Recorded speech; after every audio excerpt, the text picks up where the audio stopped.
an interesting topic to me anyway. Fawning, the fawning response in Mhm. romantic relationships.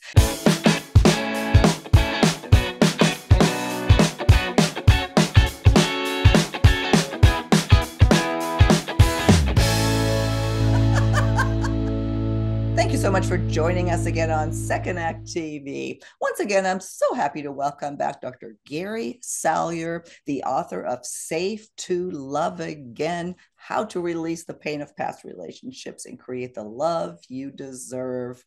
Dr. Salyer, thanks for being here again. Thank you. Always love being here. So I'm glad you're back. This is an interesting topic to me anyway today, and that is fawning, the fawning response in mhm. romantic relationships. And it's really very interesting because it's about people pleasing, but not in a way to where you want to make someone happy, my understanding, but you're afraid what might happen if you don't. So Yeah. I wanted to have a conversation with you about that today. What Gary, what is fawning in romantic relationships? We gotta understand what fawning is. Mm-hmm. So it used to be that we thought in terms of fight and flight as two ways that we protect ourselves. Mm-hmm. Now, just to let you know where fawn came from, back in the 90s and early 2000s, some women researchers, neuroscientists, were Mm-hmm. looking at Cannon's original research. Mm-hmm. And in his methodology, in order to make sure that he wasn't biased, he precluded there being women or even female rats because he wouldn't want to bias this, the research with any quote unquote histrionic responses, right? Mm-hmm. And some of the women researchers said, I wonder if we have a bias here. So they redid some of the research and found out that when you include females, especially, doesn't, there is a response that gets to be known as fawning. Fawning is also one of those sympathetic responses Mm-hmm. when you don't feel safe. How can I make it right? How can I apologize? It's a Mm-hmm. subservient one down. Oh my God, let me apologize. I'm so sorry that it was all my fault. How Mm-hmm. can I give? And so what we found, it doesn't mean that men can't have them, but what they Mm-hmm. found is men are more likely to go into fight and flight, but females will go much more into fawning. I wanted to ask you that so bad after I read all this. I said, this sounds like they're talking about women, Yes. and it's not segregated here. But yeah, this is more of a female trait. Well, I know that I had a fond response to a borderline mother when I was a child, because if Mm-hmm. you didn't apologize for having been beaten inappropriately, it would go on for days, you know. But it's when there's a huge power differential. Mm-hmm. What, in my mind, fawning is about being in a relationship that's unsafe and you're disempowered, you know. And there's some sort of social context that says I need to keep my connection. Mm-hmm. Now we all do, but it's an extreme need to keep connection.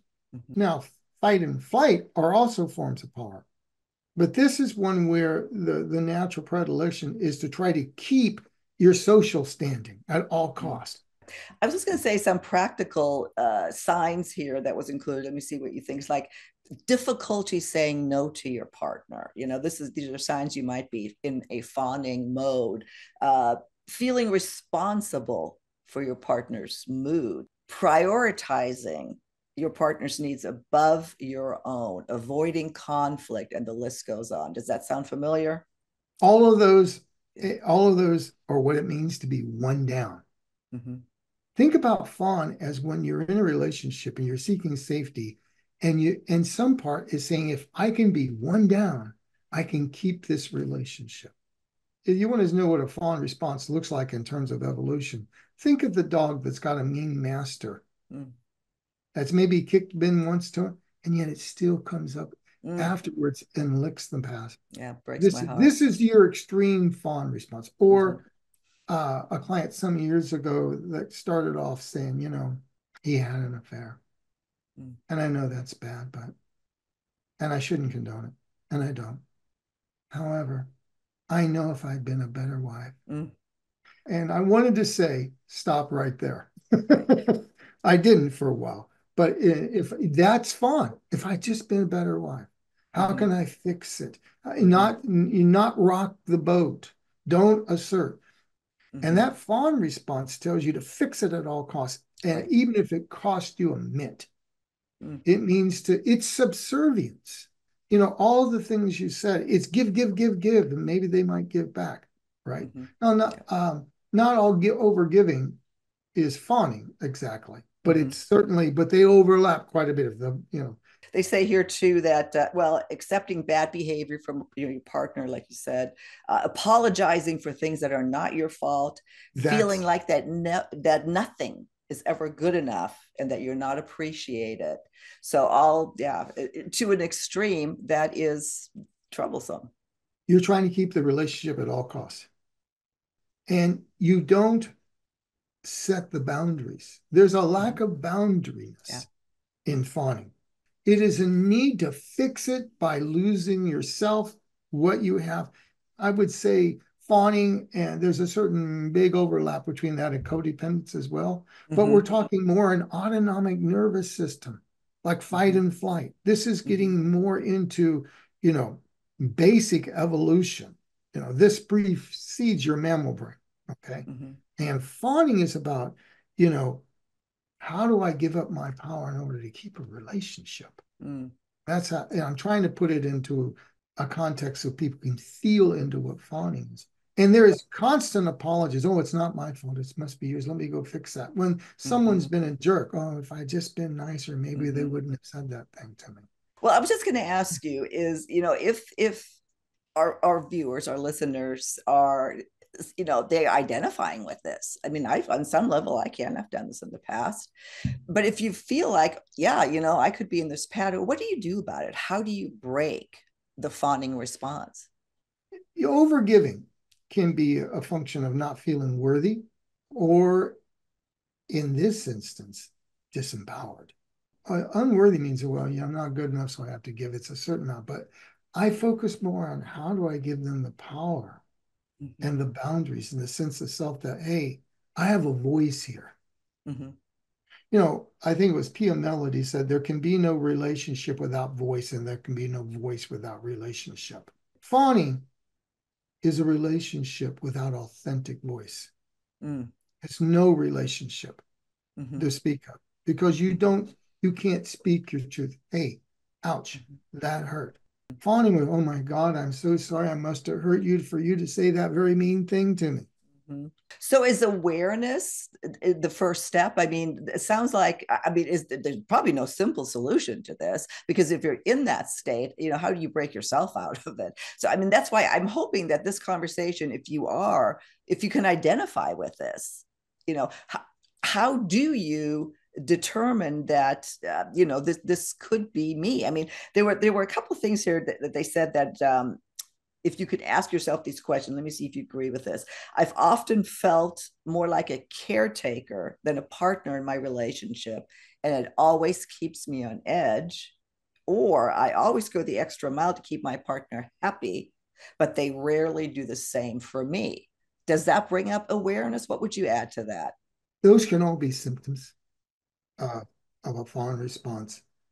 The thing about fawn response, we're talking autonomic nervous system, there has to be a sense of it's in the presence of danger, Mm-hmm. disempowerment and danger.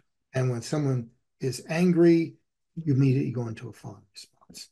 I had that for a while. You had to learn to, this is part of my book. Yeah, I had to learn to feel empowered enough to have my voice. At one point in time, with a borderline mother that was extremely violent and would throw you against the wall 5 feet up, fawn was your best deal. It was my best deal. And I do remember having to, apologize for a week just to make sure that it didn't occur again. Now, when that response of if someone gets angry and that old system plays out, then Mm-hmm. suddenly I'm always apologizing. Oh, my bad, I'm the screw up. I know it's my fault.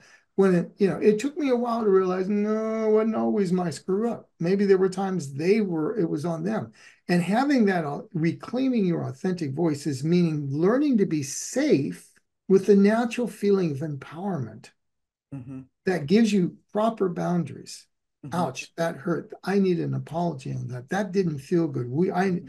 How do we repair this instead of always you trying when you know that a repair needs to come back and you Mm-hmm. can stand your ground, but you've got to get that feeling of empowered back. Yeah. What was interesting too, that or struck me as very interesting in this, is that they say here that an inadvertent response, again, and it goes back to trauma, is that somebody who is prone to fawning, they become a rescuer in the relationship and turn the relationship into a project.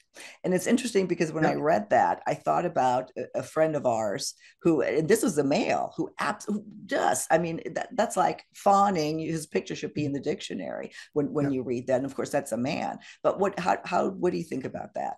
In the key of fawning, looks like this. Oh my God, I'm so sorry I hurt you.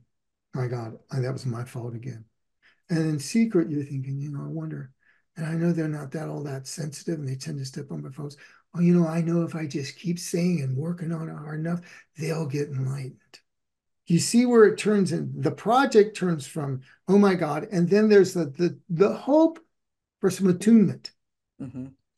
for a secure response back. And the project part comes in, the part that is groove to be pawned also Mm-hmm. secretly knows it once it needs better. Since it's almost addicted to serving and Yeah. fixing, but another part says, daggone it, I've got rights too. Why don't I get some of that back? And the project part comes in, oh my God, if I just work long enough, I will get a better response. Mm. And the problem with fawning is once you get used to fawning, that there's a part of your brain that becomes familiar, and you'll find people that will be jerks to you Mm-hmm. until you heal that original wound. So the key is discovering the original wound, which is Yes. a whole, yeah, you go. Yeah, like I just described. I mean, I Mm-hmm. understood where that fawn response came from, and Yeah. I don't make it bad. If I were going back and I knew and I could see a young 4-year-old Gary, I would not try to directly say, now this is how you speak to your mother. Mm-hmm. You are empowered to speak up, not that way. Most fawn responses come from a time when you were small and vulnerable. Mm-hmm. And that part of your brain stays locked at a time when I'm 4. Mm. It's not so good when I'm 30-year-old man in his prime and I still can't speak my truth to my first wife. Right. I'm not 4 anymore. No one's Mm-hmm. throwing me against walls. And Mm-hmm. and in and I couldn't speak my truth. How can I fix it? Oh, I screwed up again. All that stuff. So but you got to get the key of safety. You've got to find out what that system feels to feel safe, to be empowered again. This is why the title of the book is Safe. I Yeah. didn't say guilt tripped. I didn't Yeah. say coached. I didn't say motivated. I Yeah. said safe That's safe. because the original, remember, it's about this is autonomic, sympathetic. When you are what's that feeling? Unsafe. That's safe. Then you get fight, flight, fawn, freeze, faint. Mm-hmm. So we are really in the same realm of when safety or unsafety meets disempowered, and there's a need to keep that relationship, which we Mm-hmm. all do, Yeah. right? Now we're off to tweaking every relationship to being this sort of fawn response. Mm-hmm. A question just popped in my head, and because I know it will probably come up in the comments. I for one, I love the topic of understanding yourself by going back to your childhood. What happened? So much of that makes so much sense. What do you say to the people that forget about the past? Don't quit blaming it on your parents. Quit blaming it on that. Just move forward. Is that any kind of a valid piece of advice? Sounds like avoidant attachment, dismissiveness. Mm-hmm. Now, do I think that all attachment issues come only from childhood? No. It can come from later relationships. It can come from culture. Believe it or not, if somebody comes from an authoritarian country where Mm-hmm. there's dictator rule and you don't dare, it tones down that right to speak your truth. There's more avoidant Mm-hmm. patterning Mm-hmm. when there's that type of culture. So I know that culture can play a big thing. Look at how mean the internet has gotten. Yeah, People say things to exactly. each other Oh, that it's you would never terrible. have said 20 years ago. Yeah. And so, there are times when I have said in a post, not worth going there to, even if you give a rational. I've had people just do things that, Mm-hmm. say weird things. And it's like, I almost want to Yeah. say just every once in a while, go get some research on you. Go get Don't some talk to research. me, Yeah. but, so there's a lot of this, but anybody that thinks that childhood doesn't have set up a lot of this and experience doesn't know the science. Right. This No, isn't exactly. woo-woo. And it isn't about blame. It's about awareness and understanding. You can understand what happened without, carrying blame forward. But it's that awareness of what happened. Oh my God, this makes so much sense to me. That's just, totally enlightening. So we're not blaming parents. Mm-hmm. Blame is not a game. We're taking responsibility for our own patterning. Does that make sense? Yes. Blaming shifts everything over to them. Let me give you an example. And this is for myself. At one point in time after my mother died, I was kvetching to a therapist, and he made the rudest remark. And we simply know she's dead and she's no longer in the room. You're the one creating this now. Now right after I wanted to, flip him off, you know, Yeah. but it was no longer, no, this is taking responsibility. He was stone on right. She may have set it up, but I have continued it. It is my responsibility. I Mm-hmm. don't blame her for anything. It's about we do not blame the past. Mm-hmm. We take Mm-hmm. responsibility for how we are Right. allowing the past to affect us now. Yep. So we I love don't that. blame, oh, my mom made me a fawner. How do I choose better? Well, hopefully the segment, what our discussion, your input, Gary, will make some people aware that maybe they are stuck in this pattern. They are doing this behavior that really is detrimental to Yeah. yourself, to your health, certainly to relationships. And the key But is to know you deserve to feel more empowered, to have a better experience.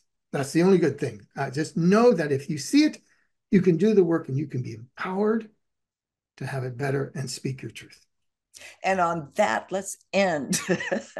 Gary, thank you. I always just love talking with you. It's really going deep. I'd like to just sit down, we'd all get together for dinner and just talk for a couple hours versus our 20-minute segments, because these topics are so meaningful and so deep.